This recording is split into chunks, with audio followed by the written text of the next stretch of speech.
Ikinagulat ng pamilya at mga kaibigan ng komedyante ang pagpanaw, dahil biglaan ang mga pangyayari.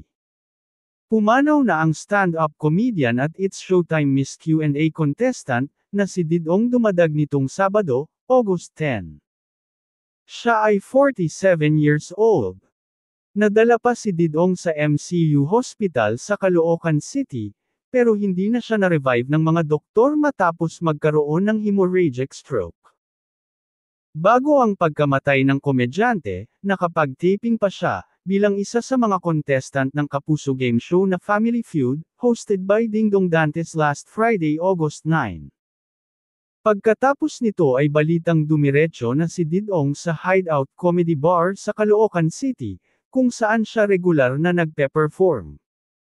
Dakong 10:45 PM habang nasa dressing room si Didong, ay bigla na lamang daw sumakit ang kanyang ulo, hanggang sa nabubulol na ito sa pagsasalita.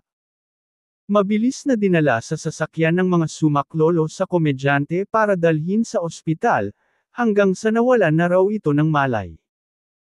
Base sa resulta ng CT scan, nadiskubreng may pagdurugo sa utak ni Didong, na naging dahilan kaya nahirapan siyang huminga at nakaapekto sa kanyang puso.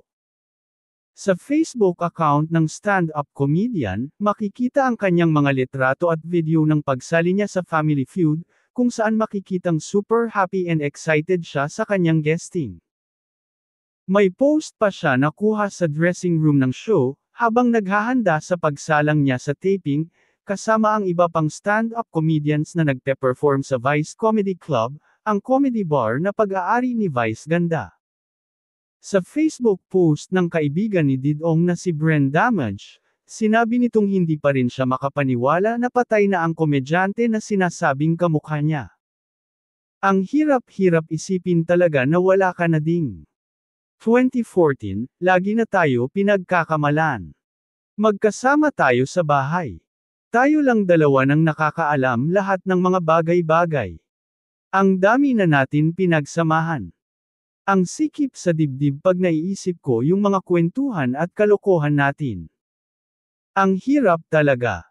10 years natin pagkaibigan, hindi ilang kaibigan ang nabuo, para na tayong kambal talaga, ang pagbabahagi ni Bren Damage.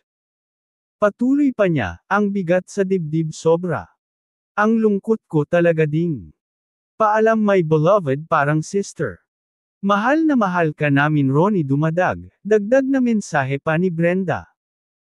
Ang labi ni Didong, ay nakaburol sa Floresco North Mortuary Zodiac Chapel, Caloocan City. Nanawagan naman ang naulilang pamilya ng komedyante, na kung maaari, sa halip na bulaklak, ay pera na lamang ang ibigay na abuloy para may magastos sila sa burol at libing.